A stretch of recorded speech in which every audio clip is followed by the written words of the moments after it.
team organisé ou freestyle? Organisé. J'en étais sûre. Connaissant un peu mon caractère, je pense que tu n'avais pas de doute sur ce type de questions. Non, franchement, tu m'aurais dit freestyle, j'aurais dit, bah dis donc, elle cache bien sa vie alors sur les réseaux. Bienvenue sur le podcast Les coulisses de ton biz, le podcast pour apprendre à organiser ton quotidien d'entrepreneur. Je suis Marine, assistante virtuelle et formatrice en organisation du biz. Ici, les invités ne vont pas te dévoiler leur stratégie, mais plutôt leur organisation du quotidien pour réussir à gérer leurs projets et mener à bien leur business. Parce qu'on ne se lance pas tous dans l'entrepreneuriat au même stade de notre vie. Parce qu'on n'a pas tous le même cadre de vie non plus. Et surtout, parce que personne n'est pareil. Il existe de nombreuses façons de s'organiser. Dans ces interviews, tu vas retrouver des trucs et astuces pour organiser ton quotidien d'entrepreneur et bien plus encore. Alors prépare-toi un thé ou mets tes écouteurs pour faire ton sport et je te souhaite une bonne écoute. Je te retrouve aujourd'hui pour mon podcast Les coulisses de ton biz avec comme invitée Léna qui est consultante en gestion financière pour les professionnels.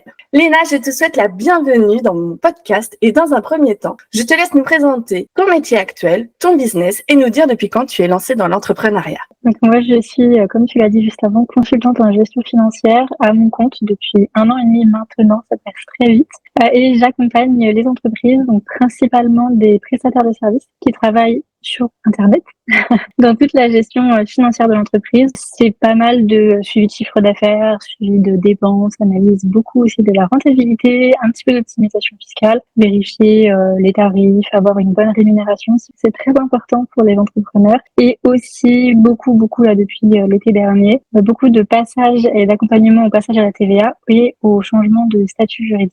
Donc c'est beaucoup avec soit du coaching individuel, soit de la prestation de service, soit aussi depuis peu une formation en ligne. Oui, on a suivi toute l'évolution de ta formation sur Instagram. Dis-moi, Léna, est-ce que tu as toujours fait ce métier depuis que tu es entrepreneur ou est-ce que tu as évolué au fur et à mesure? Alors, depuis que je suis entrepreneur, oui, j'ai toujours fait ce métier. Avant, je faisais beaucoup plus d'assistanat. Maintenant, je me suis beaucoup plus spécialisée sur la partie financière, mais mon métier a toujours été celui-là. J'ai surtout créé mon métier en fait quand je me suis mise à mon compte, parce qu'avant je travaillais en cabinet service comptable et j'ai fait un burn-out qui m'a poussée à partir il y a 2 ans. Il y avait plein de tâches que j'aimais pas faire dans mon ancien métier et d'autres que je pouvais pas forcément faire. Donc j'ai vraiment créé mon métier limite de A à Z en me disant bon bah tout ce que j'aimais pas faire, je l'enlève et tout ce que j'aime faire, bah je le développe encore plus. Et c'est là où finalement, depuis 1 an et demi, je fais absolument que les tâches entre guillemets que j'aime dans mon ancien métier. J'ai développé pas mal de petites choses en plus, mais mon métier est sensiblement le même depuis 1 an et demi. Ouais.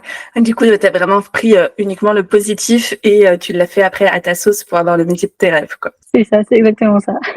Alors Léna, je commence toujours mes épisodes par un petit ceci ou cela. Ça permet comme ça d'apprendre à mieux connaître l'envers du décor des entrepreneurs. Est-ce que tu es prête? Je suis prête. Ok. Thé ou café? Thé.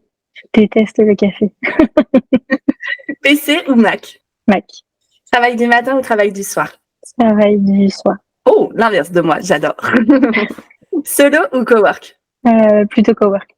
Et tu travailles de chez toi ou ailleurs? Alors de chez moi, j'ai loué un bureau depuis le mois de février, mais je le rends fin août. Donc je reviens bientôt sur je travaille de chez moi, quoi. Ouais. Tu le rends parce que finalement tu t'y retrouves pas avec un bureau à l'extérieur. Ouais, en fait, je me rends compte que, alors au début, ça a été très bien pour moi parce que ça m'a permis justement de sortir de chez moi, de entre guillemets me préparer, m'apprêter le matin pour aller à l'extérieur, etc. Donc c'était bien. Mais en fait, je me rends compte que ça va pas du tout dans le sens de moi, ma vision, etc. Où moi, j'ai quand même, j'aime bien travailler un peu de partout.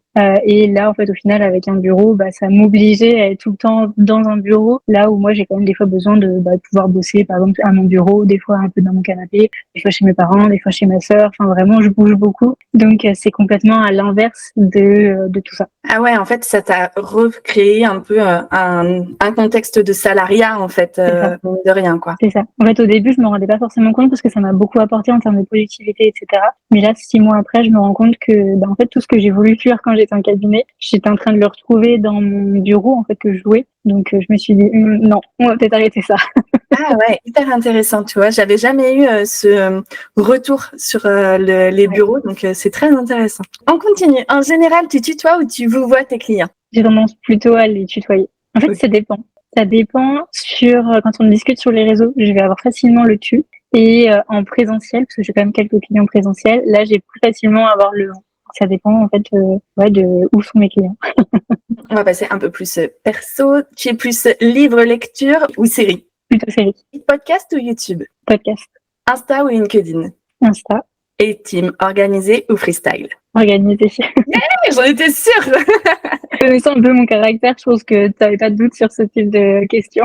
Non, franchement, tu m'aurais dit freestyle, j'aurais dit, bah dis donc, elle cache bien sa vie alors sur les réseaux.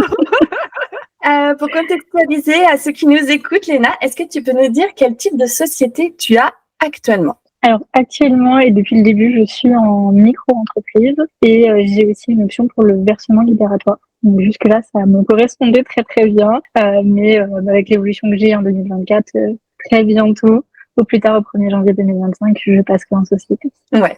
Du coup, ça c'est quelque chose, tu vas le gérer toi-même puisque tu es experte là-dedans. Mais est-ce que c'est quelque chose que tu conseillerais pour lequel il faut qu'on se fasse accompagner en général ou tu penses que n'importe qui peut le faire soi-même? Il faut se faire absolument accompagner. On ne peut pas le faire soi-même, sauf si on a les connaissances. Moi, j'ai les connaissances, donc forcément, je savais déjà de base que 2024, c'était ma dernière année où j'allais avoir le versement libératoire, donc je savais que 2025, de toute façon, il fallait absolument que je change pour économiser soit des impôts, soit de l'URSSAF. Mais si jamais on a les connaissances, on peut le faire tout seul, mais c'est mieux de se faire accompagner par des personnes qui connaissent bien les différents statuts pour savoir quel est le statut le plus avantageux. Et après, derrière, même toute la partie création de société, etc., c'est compliqué de le faire seul, quoi. Ok, très bien. Si c'est pas tabou pour toi, est-ce que tu peux nous partager ton chiffre d'affaires? Ouais. Alors, en 2023, j'ai fait 35 000 euros hors taxe de chiffre d'affaires. Donc, c'était ma première année pleine. J'avais prévu un petit peu moins et en fait, je finis à 35 000, donc j'étais plutôt contente. Et pour 2024, je vise les 50 000 hors taxe. Et là, sur le premier semestre 2024, je suis à 25 000. Donc, je suis plutôt bien partie et je pense que je vais même un tout petit peu les dépasser. Génial, on a hâte de voir la suite. Léna, quel est le temps approximatif que tu passes sur ton business, que ce soit tant pour les accompagnements de tes clients que toute ta stratégie derrière, ta communication, etc. Combien de temps ça te prend dans la semaine et sur combien de jours? En moyenne, parce que j'ai eu une personne qui m'a demandé il y a pas longtemps en plus, quand j'avais abordé la partie justement mon bilan des 6 premiers mois de l'année, une personne justement m'avait demandé mon temps de travail et j'avais regardé un petit peu mon tracker de temps et je suis en moyenne à 37 heures par semaine de travail effectif. Donc là, c'est vraiment uniquement les moments de travail, donc tout compris, délégation, coaching, tout ce qui est compte rendu, création aussi de la formation, création de contenu, Insta, etc. Mais dedans, j'ai pas compté, parce que je n'ai pas forcément de tracker, peut-être que je devrais, tout ce qui est réponse aux messages sur Insta, recherche des idées de contenu, toute la partie administrative aussi. Donc ça me fait mine de rien sur les journées des grosses amplitudes horaires et tout ça, c'est à peu près étalé sur 5 jours dans la semaine, à peu près du lundi au vendredi, même s'il m'arrive forcément des fois de bosser le week-end, principalement des fois pour rattraper une journée où j'ai pas pu travailler dans la semaine pour X ou Y raison. Des fois je rattrape à ce moment-là, mais en moyenne c'est sur 5 jours. Est-ce que dans tout ça, tu délègues certaines parties? Est-ce que tu as des prestataires, des stagiaires, des employés peut-être? Alors, j'ai pas de salarié ni rien pour le moment. Financièrement, c'est pas possible. Et je pense que j'ai pas forcément envie non plus à court terme d'avoir des salariés. Mais par contre, j'ai des prestataires. J'ai 3 prestataires. J'ai donc Marine, pas toi, mais une autre Marine, qui gère toute la partie visuelle de mes posts Insta, parce que je déteste faire de la création visuelle, donc je l'ai très très vite délégué. J'ai Ever qui fait toute la partie maintenance de mon site internet et des fois quand il y a des petites modifications aussi à faire, c'est elle qui gère. Et j'ai aussi une assistante virtuelle et son prénom c'est Roman. Génial. On va rentrer dans le vif du sujet qui est l'organisation de tes coulisses. Est-ce que tu as une semaine type ou est-ce que d'une semaine à l'autre, c'est vraiment complètement aléatoire ton business? Au début, c'était très aléatoire et justement depuis plusieurs mois, j'ai mis en place une semaine type parce que c'était un peu trop freestyle entre guillemets. Je voyais plus ou moins ce que j'avais à faire. J'avais des rendez-vous qui se calaient un peu quand n'importe quoi dans mon agenda, c'était ingérable. Maintenant, j'ai vraiment fait une semaine type pour justement arriver à me recadrer, moins m'éparpiller. Et depuis que je fais ça aussi, je me sens beaucoup moins submergée par des fois des tâches qui peuvent arriver. C'est beaucoup plus simple grâce à la semaine type justement. Ah ouais, et du coup, comment tu fais si jamais tu as des nouvelles tâches qui arrivent justement, comme ça, qui s'étaient pas prévues dans ta semaine, comment tu les gères? En fait, comme j'ai dans ma semaine type des créneaux horaires Par exemple, le lundi après-midi, c'est par exemple un moment où je suis sur des missions clients. Donc, si jamais j'ai un message d'un client qui me demande quelque chose, en fait, je vais pouvoir m'en occuper sur la prochaine session, entre guillemets, de mission client. Sauf des fois, si jamais c'est vraiment des urgences où je vais m'en occuper, mais de façon globale, il n'y a jamais de grosse urgence. Et c'est des choses qui peuvent largement attendre soit l'après-midi, soit le lendemain, quoi. Du coup, tous tes clients, ils ont des créneaux spécifiques dans ta semaine. Est-ce que tu as également des créneaux spécifiques pour ton administratif? J'entends par administratif ta gestion de mail, tes factures, tes devis, etc. Ouais, alors toute la partie suivi compta, etc., j'ai un créneau horaire, le mardi matin, de 9h à 10h. Souvent, c'est là où je mets tout à jour. Et après, pour toute la partie mail, je le fais un peu au fur et à mesure. Si jamais c'est quelque chose qui est pas urgent, je le traite entre guillemets tout de suite, dans le sens où si jamais c'est un truc à ranger dans un dossier, je le range. Si jamais c'est un truc à supprimer, parce que des fois ça arrive, je le traite. Et quand des fois c'est des choses beaucoup plus urgentes ou des choses qui, même des fois des choses qui demandent un petit peu plus de se poser pour donner une réponse, je regarde en fait en fin de journée et puis je me mets à jour, quoi. Comment tu gères tes projets? Est-ce que c'est quelque chose, pareil, qui t'est calé un créneau toutes les semaines, tous les mois peut-être? Ou est-ce que c'est j'ai une super idée, je me lance dedans? Non, mes projets, j'ai justement une demi-journée dans ma semaine. Souvent, c'est le jeudi où j'avance sur moi, mes projets à ce moment-là. Parce que c'est vrai que le jeudi, pour moi, c'est un peu une journée des fois compliquée. Pour avancer sur des missions clients, j'arrive pas à bosser ni rien. Par contre, des fois, quand c'est des choses pour moi, et là, ça fait pas très longtemps que je m'en suis rendu compte, en fait, ça, c'est beaucoup plus fluide. Donc, le jeudi, c'est zéro mission client. Et souvent, le matin ou l'après-midi, ça dépend. C'est là où j'avance sur moi, mon propre projet. Et puis, des fois, ça me permet aussi d'avoir un petit moment off aussi, parce qu'on a quand même besoin, même si c'est en pleine semaine, il en faut, quoi. Ça me fait rire parce que moi aussi, c'est le jeudi. J'arrive pas à me concentrer le jeudi après-midi sur des missions clients.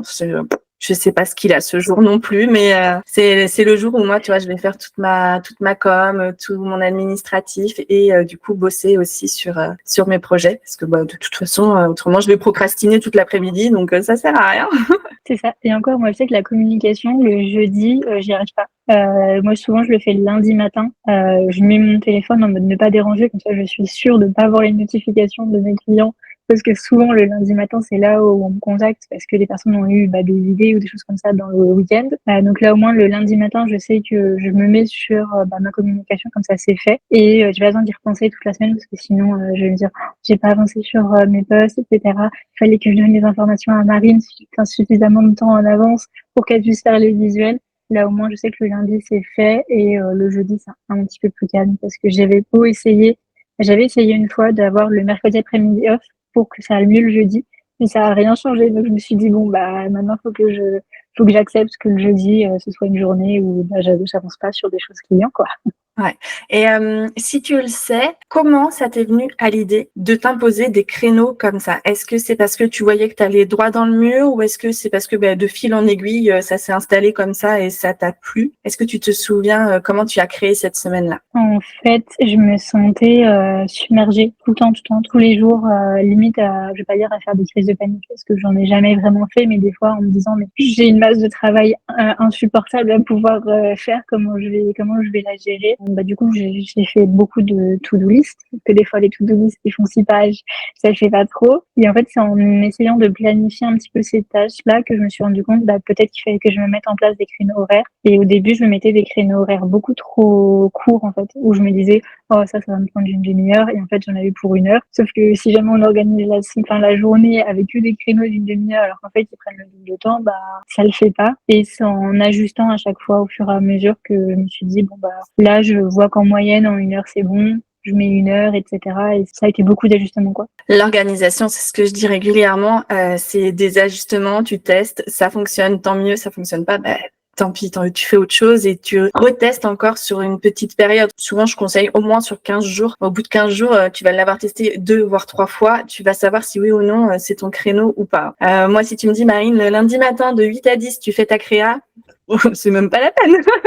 La première semaine, je sais déjà que ça me va pas mal. Et toi, c'est pareil. Au début, tu avais testé peut-être de faire tes clients, par exemple, le jeudi après-midi. Tu t'es rendu compte que ça allait pas. Du coup, tu les as redécalés au lundi après-midi, comme tu disais. C'est ça. Par exemple, justement, la création de contenu, avant, je la faisais le vendredi après-midi. Sauf que je me rendais compte que je la faisais pas parce que j'étais trop fatiguée ou parce que je récupérais en fait mon retard de la semaine. Donc en fait, du coup, je l'ai basculé au lundi matin. Comme ça, je sais que c'est fait. J'ai plus besoin de penser à ça. Et après, je peux me mettre tranquillement sur ma mission client et tout se passe bien. Si tu avais justement un conseil en organisation à donner, qu'est-ce que ce serait? Je pense que c'est justement d'avoir la partie semaine type, de se dire je me crée une semaine type pour planifier un petit peu les tâches récurrentes, un peu comme moi ce que j'ai pu faire, et voir après du temps pour avancer sur les différents projets. Alors je suis pas non plus une pro en organisation, mais la semaine type c'est quelque chose qui m'a énormément aidé, donc je peux que le conseiller. Et au contraire, est-ce qu'il y a une méthode que tu as testée et que tu as détestée? J'avais tenté de tout mettre en numérique sur mon espace Notion ou dans mes notes ou quelque chose comme ça. Sauf que non, je n'ai pas réussi. Je n'aime pas. En fait, moi, j'ai quand même besoin. Alors, j'ai une partie forcément sur mon espace Notion, mais j'ai quand même besoin d'avoir un petit peu de papier à côté. J'ai besoin de temps en temps de griffonner. Donc, le 100% numérique, je peux pas. Là où finalement, des fois, faire un petit peu un exé histoire des fois de poser quand même les idées ou même des fois juste se vider la tête sur papier et après leur basculer, pourquoi pas sur ordi, mais pas tout mettre sur ordi. Enfin, j'ai pas l'impression de me vider la tête si jamais je mets tout dans mes notes de téléphone pour les perdre juste après, quoi. Parce que t'as pas le kiff de rayer au fur et à mesure ce que t'as fait. Oui, c'est vrai. C'est bien de cocher sur Notion dans les petits carrés bleus, mais au final, c'est pas toi qui fais le gros trait de rayage. Tu sais qui te fait vraiment plaisir quand tu ratures là. C'est ça. Dis-moi Léna, quel est le prochain projet que tu as? Alors, prochain projet, je sais pas, mais en tout cas, j'ai mine de rien la formation à finaliser parce que j'ai fait le lancement du coup tout début juillet, mais il me reste encore 2 modules à faire. Donc normalement, d'ici la fin de l'été, tout sera bon, tout sera prêt. Mais faut quand même forcément les faire. Ça prend énormément de temps. Je pensais pas du tout au début que ça prenait autant de temps. Ça, et après, j'aurai aussi la mise à jour à faire parce que au 1er juillet, il y a eu la belle surprise de l'augmentation des cotisations sociales pour les professions libérales et du coup pour les micro-entreprises. Donc forcément, moi, ça m'oblige derrière à mettre un petit peu à jour toute la partie formation. Et après, à terme, toute la partie communication pour vendre un petit peu plus la formation, qu'elle puisse aider encore plus d'entrepreneurs et aussi la mettre à jour en fonction des retours parce que c'est aussi important. Et du coup, pour faire terminer cette formation et les futures mises à jour, comment est-ce que tu vas t'organiser? Là, du coup, ça va être surtout mes créneaux en fait du jeudi matin de façon globale.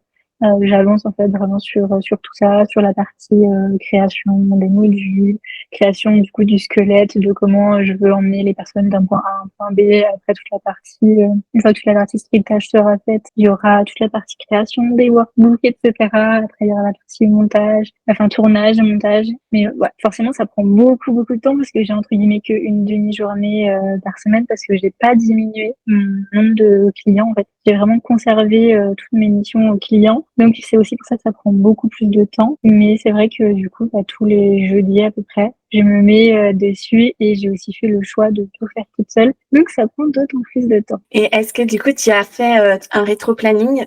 Si oui, tu l'as fait sur Notion, sur un autre outil ou sur le papier? Alors, j'avais fait un rétro-planning, ouais, parce qu'à la base, au tout début, je voulais sortir la formation au 15 janvier. Parce que je me suis dit, ça va aller très vite à faire. J'avais fait les rétro-planning parce que je me suis fait aider justement sur la création de la formation. Et en fait, je me suis très vite rendu compte que non, ça allait pas le faire au 15 janvier. Et en fait, au final, j'ai un peu abandonné le rétro-planning en me disant, j'avance les modules comme je peux, je ferai le lancement de la formation, entre guillemets, quand je pourrai. Je l'ai décalé plusieurs fois et après, je me suis dit, bon, tant pis, même si la formation n'est pas finie, je le lance quand même et je finirai quand je pourrai. Sur 9 modules, j'en ai déjà 7 qui sont terminés, donc ça va. En fait, du coup, ton rétro-planning, là, maintenant, que tu as fait, du coup, l'année dernière, il te sert surtout de base pour savoir quoi faire et quand tu as terminé, tu coches, mais tu n'as plus un rétro-planning temporel, en fait. C'est plus sur les choses à faire que sur la temporalité. C'est ça. Et avant, j'avais vraiment date par date ce que je devais faire. Et en fait, je me suis rendu compte que non, c'était clairement pas possible. Ou alors, il aurait fallu absolument que je diminue absolument mes missions clients. Ouais. Du coup, tu as choisi, on est d'accord, tu as fait le choix de garder tes missions clients et de reculer ta formation. C'est exactement ça. Quitte à ce que ça prenne plus de temps, pratiquement 1 an, mais voilà, c'est un choix. Ouais, génial. Et Léna, sur quel réseau est-ce qu'on peut te retrouver? Alors, on peut me retrouver sur Instagram à lnb-gestion. C'est là où je suis le plus active. Et j'espère, à partir de septembre, si jamais j'ai un petit peu plus de temps pour me consacrer à la création de contenu, on pourra peut-être, j'espère, me retrouver sur LinkedIn. Et mon profil, ce sera Léna Milonwood. Il est déjà actif. C'est juste que pour le moment, je ne publie pas grand-chose.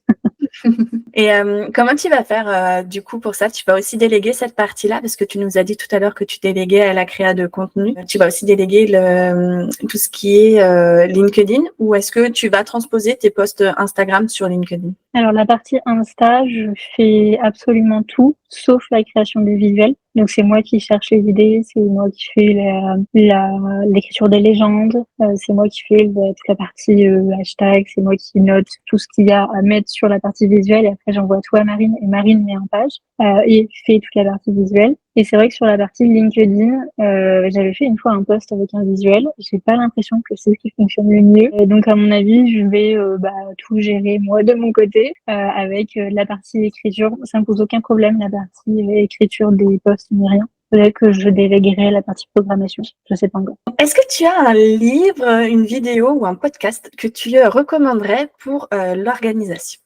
Pas du tout. En fait, j'ai mangé tellement de contenu business, développement personnel, organisation, etc., que je crois que j'en ai fait une overdose. Donc c'est vrai que là, je suis dans une phase où je me laisse un petit peu tranquille sur tous ces sujets-là. Et peut-être que d'ici quelques mois, je reviendrai justement sur des podcasts, livres ou vidéos, en tout cas sur ces sujets-là. Mais c'est vrai que là, je fais mes belles pauses et ça fait du bien. Ouais, je comprends totalement. J'en ai fait une pendant 6 mois là sur le début de l'année aussi, où overdose quoi. Trop de formation, trop de développement personnel, trop en fait. Et j'ai lâché prise là-dessus et ça, comme tu dis, ça fait du bien aussi et puis de découvrir d'autres choses. Donc, qu'est-ce que tu écoutes ou qu'est-ce que tu lis du coup en ce moment alors? J'écoute pas de podcast, rien. Je viens de finir un livre qui s'appelle Marche sous la vie en soleil, qui est un peu du développement personnel romancé, un livre un peu perché de temps en temps où vraiment je me suis dit qu'est-ce que je suis en train de lire parce que je suis quand même très très peu terre à terre. Là, il y avait quand même des choses un petit peu du fois spirituelles qui sont pas forcément mon dada, mais en tout cas qui a rien à voir avec cette partie-là. Qui est-ce que tu voudrais entendre ici et pourquoi? Alors, j'aimerais beaucoup entendre Marine Bolano, forcément, vu que c'est ma CM et aussi amie de business. En fait, je pense que vu qu'elle a énormément de projets sur le feu, elle a plein de choses là, qui arrivent. En plus, je sais que vous travaillez ensemble, donc je sais pas si c'est prévu en tout cas de l'interviewer, mais je pense que ça peut être pas mal justement de voir un petit peu elle, comment elle s'organise, parce que justement, elle a 150 000 choses qui arrivent là pour la fin de l'année quand elle m'a montré son rétro-planning, etc. Je me suis dit, ah oui, là, il y a du taf. J'ai fait la même réflexion. Ouais, écoute, elle est dans ma liste là pour les personnes à qui je vais relancer en septembre. Donc, elle est dans ma liste, évidemment. Moi aussi, j'ai trop hâte de partager ses coulisses. Donc, elle est dans ma liste, il n'y a pas de souci. Je pense qu'elle me dira oui, elle. Donc, elle est dans mes objectifs de fin d'année. Parfait. J'ai hâte. En tout cas, là, c'est sûr que quand c'est des podcasts, des fois, de personnes que je connais, j'aime bien aller écouter. Génial. On est arrivé à la fin de ce podcast justement, Léna. Je te remercie beaucoup pour ta participation. C'était riche encore d'apprentissage pour moi et pour les auditeurs. Si tu écoutes ce podcast, je t'invite à t'abonner et à, bien sûr, liker cet épisode.